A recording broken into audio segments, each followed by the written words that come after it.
क्या आपको फाइनेंस की नॉलेज है क्या? फाइनेंस की नॉलेज क्या होती है? तो उसी के लिए आज आपके लिए मैं एक लेसन लेके आया हूँ जिसे हम बोलेंगे फाइनेंशियल लिटरेसी। तो जिन लोगों को भी फाइनेंस के बारे में नहीं पता है, जो भी आउट ऑफ कॉमर्स या फिर जो नॉन कॉमर्स वाले स्टूडेंट्स हैं या फिर लोग हैं, उनको कैसे पता पड़ेगा कि फाइनेंस में क्या क्या आता है, वही आज आपके साथ मैं इसका लेसन 1 डिस्कस करने आया हूँ।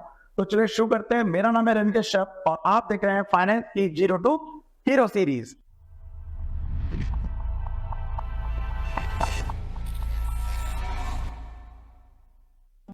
तो स्टूडेंट्स और फ्रेंड्स समझिए जरा ध्यान से, अगर आप शुरू से फाइनेंशियल लिटरेसी या फिर फाइनेंस लिटरेसी समझना चाहते हैं तो सबसे पहले स्टेप 1 पे चलना पड़ेगा और आपको यह समझना पड़ेगा कि फाइनेंस होता क्या है। तो जरा ध्यान से देखिएगा, एक एक करके मैं आपको फाइनेंस की सारी नॉलेज दूंगा। आज लेसन 1 है जिसके अंदर बेसिक इंट्रोडक्शन हो रहा है और क्या क्या फाइनेंस के अंदर आता है। आज जो भी डिस्कस करेंगे उसके लॉन्ग लेसन भी बनेंगे या कह डिटेल लेसन भी बनेंगे। तो चलिए शुरू करते हैं।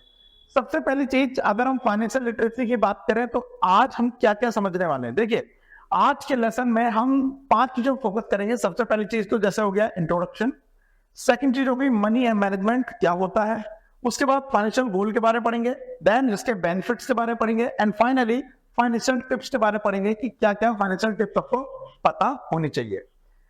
जैसा कि इन्फॉर्म किया गया है, तो अगर आपने मान लीजिए ये लेसन अच्छे से सुना समझा तो इससे आप क्या क्या सीख पाएंगे। तो हमारे लर्निंग आउटकम्स क्या होंगे आज की क्लास के बाद। सबसे पहली चीज, आप कॉम्प्रिहेंसिव फाइनेंशियल लिटरेसी के बारे में जान जाएंगे, मनी मैनेजमेंट स्किल के बारे में जान जाएंगे, साथ ही ability to set financial goals कैसे सेट कर सकते हैं वो जान जाएंगे, और अपनी फाइनेंस की नॉलेज को कैसे अप्लाई करना है शेयर मार्केट में मनी को कमाने के लिए, पैसे को बढ़ाने के लिए, सेविंग करने के लिए, ये सारे। ठीक है, चलिए तो स्टार्टिंग करते हैं। सबसे पहली चीज इंट्रोडक्शन से, कि जब कोई वर्ड सुनता है फाइनेंस या फिर फाइनेंस लिटरेसी तो होता क्या है। तो फाइनेंशियल लिटरेसी का मतलब क्या होता है, जरा ध्यान सुनना। क्या आपको सेविंग के बारे में पता है, सेविंग कैसे करते हैं, इससे क्या रूल्स है? क्या आपको ये पता है रिटायरमेंट पे अगर आपके बच्चे ने आपको सपोर्ट नहीं करा तो आप क्या करेंगे 60 साल की उम्र में? क्या आपको पता है कि आपको पैसा अपना बढ़ाना है तो कैसे बढ़ाया जाएगा?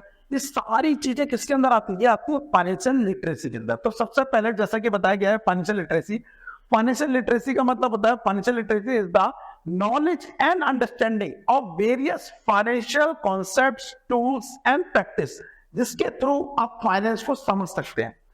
Need to navigate the financial world and make inform financial choices, जैसा बताया गया।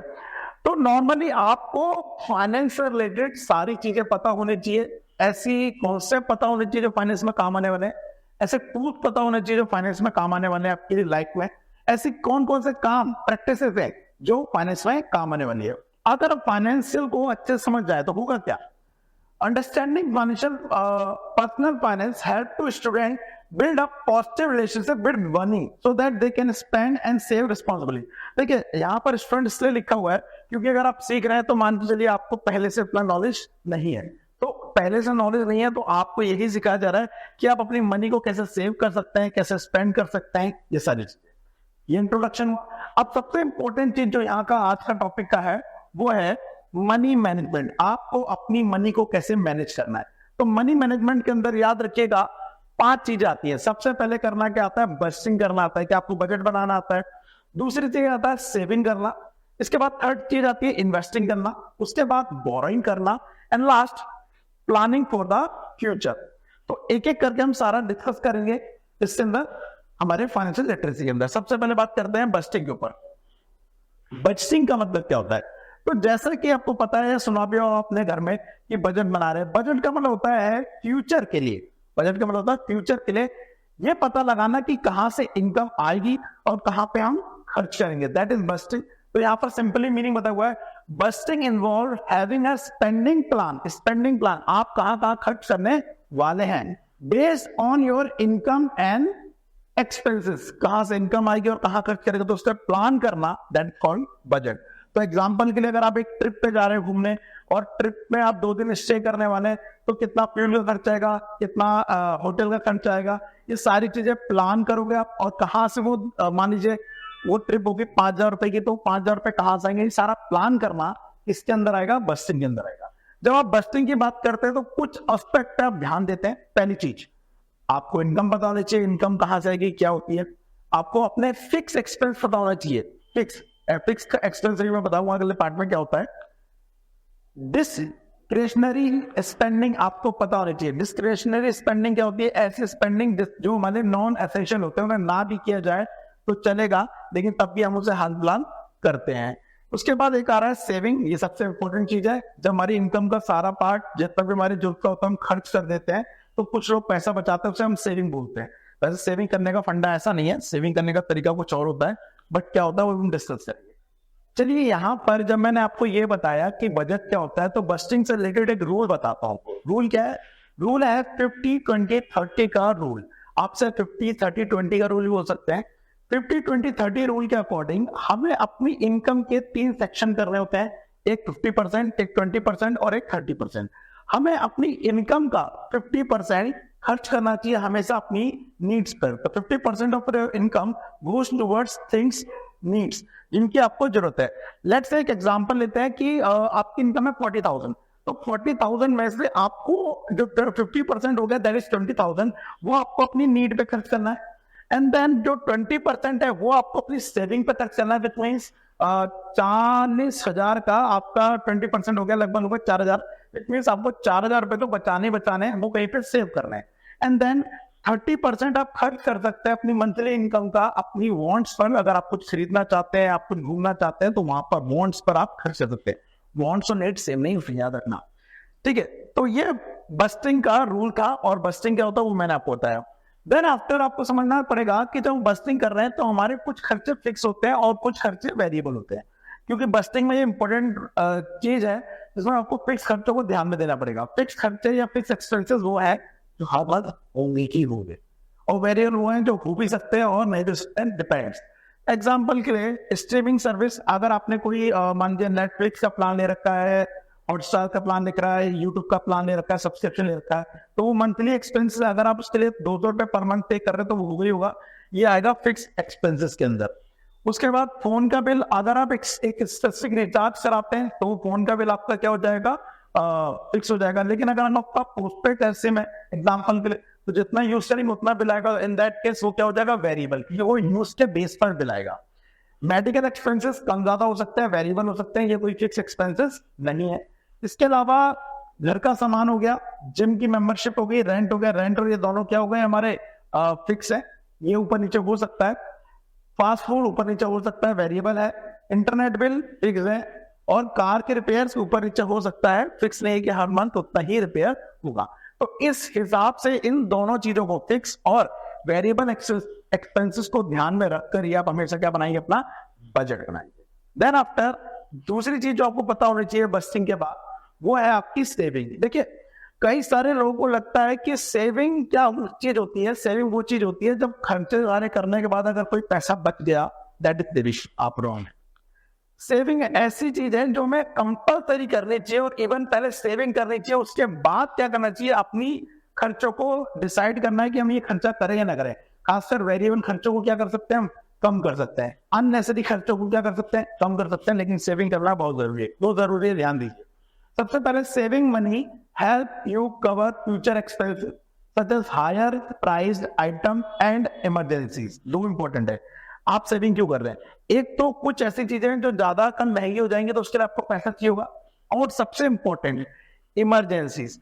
अगर आप पता नहीं आपको कल कौन सी इमरजेंसी आ सकती है, घर में कोई बीमार हो सकता है या अचानक कोई सामान खरीदना पड़ सकता है, तो आपने तो सारे अपने जो खर्चे हैं वो पहले से डिसाइड कर रखे हैं। अब अगर आप पहले से सेविंग नहीं कर रहे तो अचानक से कोई खर्चा आ जाएगा तो आप उसको कंप्लीट नहीं कर पाएंगे, जस्ट बिकॉज आपकी इनकम पहले खर्च हो जाती है और आपने पीछे कुछ सेव करा नहीं है।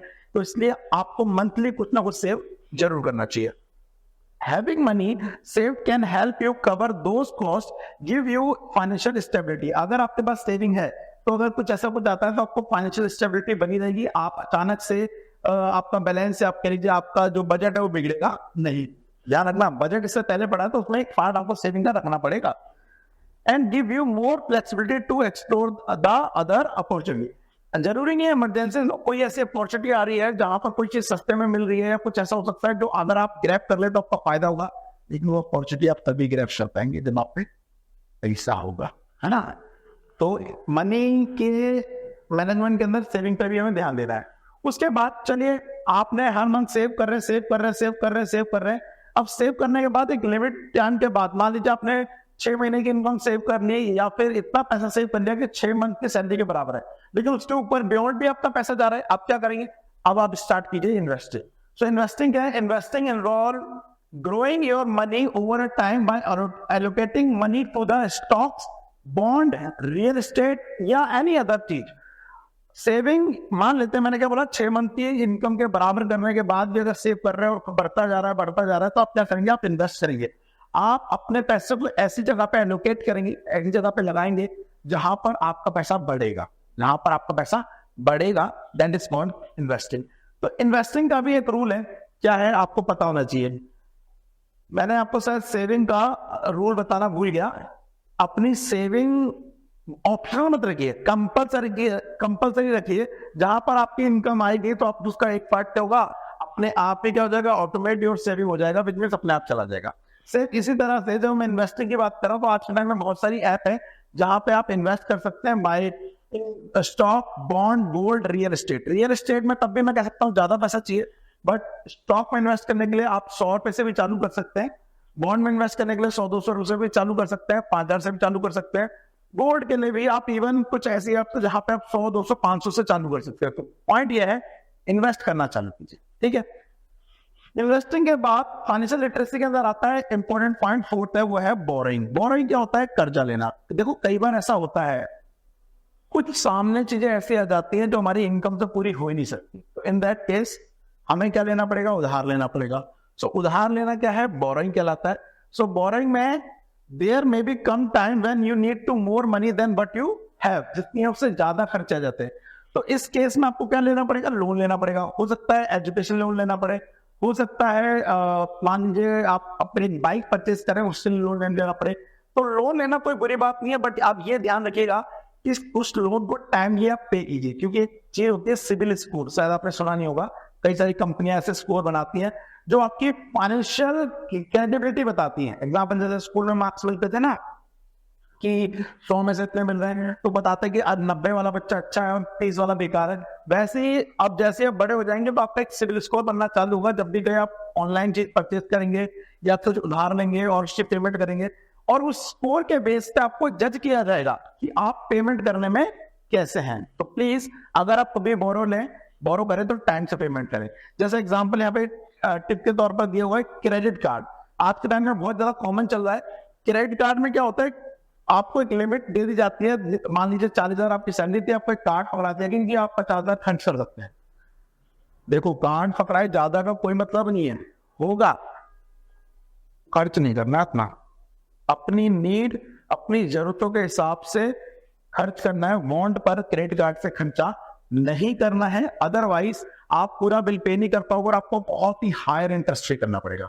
बाकी इनकी डिटेल में वीडियो फ्यूचर में आएगी। अभी मैं ये बता रहा हूँ कि फाइनेंशियल लिटरेसी में क्या क्या आता है। तो बोरिंग आपको ध्यान रखना चाहिए और इन पॉइंट पर भी फोकस करने की जरूरत है।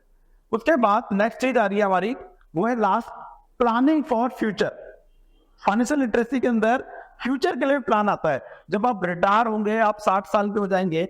इंडिया में मोस्ट ऑफ द लोग 60 साल के बाद रिटायरमेंट के लिए कि अपना खाना कहाँ से आएगा, घर का खर्च कहाँ चलेगा, अपनी जरूरतें कहाँ से पूरी होंगी, वो अपने बच्चे पर डिपेंड हो जाते हैं। बट कई बार ऐसे होते हैं बच्चे धोखा दे रहे तो, नहीं खिला रहे तो क्या होगा? अगर अच्छे निकले बहुत अच्छी बात है, नहीं तो अदरवाइज आपको अपने लिए प्लान करना पड़ेगा। तो that is called planning for future. Retirement might seem far away but it is best to revolve. आपको लग रहा होगा कि जो रिटायरमेंट बहुत दूर है, लेकिन आपको आज ही से उसके लिए क्या करना पड़ेगा? प्लान करना पड़ेगा। Proactive when it comes to planning for the future. The earlier you start, जितना पहले आप चालू करेंगे, the more stable financial future can be. आपका फ्यूचर उतना ही क्या होगा? स्टेबल होगा, याद रखिएगा। टिप क्या है यहाँ पर? आपको क्या करना है, if you have job that offer a retirement या फिर पेंशन, जो ऐसी जॉब है जो आपको फ्यूचर में शायद रिटायरमेंट या बेनिफिट देगी, बट उसके अलावा भी आप अपनी प्लानिंग करते चलेंगे तो बहुत ही अच्छा होगा। ठीक है, तो ये 5 चीजें आपको पता होनी चाहिए किसके अंदर? फाइनेंशियल लिटरेसी के अंदर। इनके सबके ऊपर एक एक स्पेशल लेसन आएगा अगर आप लोगों की डिमांड होगी तो।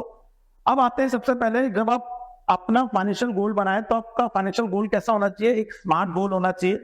आप क्या लेना चाहते हैं? आप कार लेना चाहते हैं, घर लेना चाहते हैं, या कुछ करना चाहते हो तो आप बनाएंगे क्या, सेटिंग अप फाइनेंशियल गोल।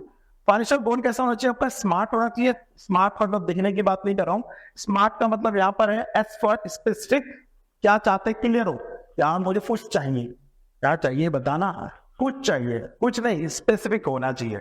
दूसरा मेजरेबल, मैं बहुत पैसा कमाना चाहता हूँ, कितना, बहुत, सॉरी मेजरेबल होना चाहिए, मुझे 1 करोड़ रुपए कमाने हैं। और अटेनेबल, ऐसा भी होना चाहिए कि आप कमा सके। ऐसा नहीं एग्जांपल आपने बोल दिया एग्जाम कि मेरे को ना यार एग्जाम में एग्जाम्पल ले रहा हूँ कि मुझे 100 में से 101 मार्क्स लाने हैं, भाई ऐसा हो ही नहीं सकता। तो मुझे 1 साल के अंदर ही 10 करोड़ कमाने, कमा तो रहा है अभी 40,000 रुपए, 10 करोड़ तो 1 साल के अंदर कमाने की बात कर रहा है, तो दैट इज नॉट अटेनेबल, आपका फाइनेंशियल गोल ही गलत है। देन उसके बाद रिलेवेंट होना चाहिए, क्या आपने जो गोल बनाया है वो आपसे रिलेवेंट है।